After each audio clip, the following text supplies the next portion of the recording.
বাংলাদেশে আমরা ভোট দিতে পারি না। কারণ কি? নির্বাচন কমিশন শিরদাঁড়া নাই, শক্ত করে দাঁড়াতে পারে না। তার কারণ হচ্ছে ওইটা স্বাধীন না। ওইটার নিয়োগ কে দেয় বলে ওইটাও রাষ্ট্রপতি দেন। তো রাষ্ট্রপতি কার কথা দেন? প্রধানমন্ত্রীর কথায় দেন। তো প্রধানমন্ত্রী কাকে দেবেন? নির্বাচন কমিশনে, যে তাকে বিজয়ী করার নিশ্চয়তা দেবে। আমরা সেটা রাখতে চাই।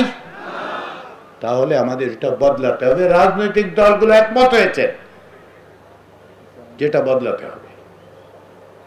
এখন আপনারা সবাই যদি বলেন যে হ্যাঁ বদলাতে হবে, বাংলাদেশের সংখ্যাগরিষ্ঠ মানুষ যদি বলে হ্যাঁ বদলাতে হবে, তাহলে কোন রাজনৈতিক দলের কোনো সুযোগ নেই সেখান থেকে সরে যাওয়া।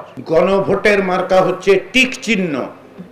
হ্যাঁ এবং নার মধ্যে পাশে দেখবেন টিক চিহ্ন, সেইখানে আপনি সিল দেবেন। কারণ কি? কারণ হচ্ছে আপনি মনে করছেন যে দেশের এই সামগ্রিক পরিস্থিতিতে ভবিষ্যতে, ওই যে বললাম আমাদের অধিকাংশ মানুষ, এই দেশের অধিকাংশ জনগণ আসলে বয়স অত্যন্ত কম।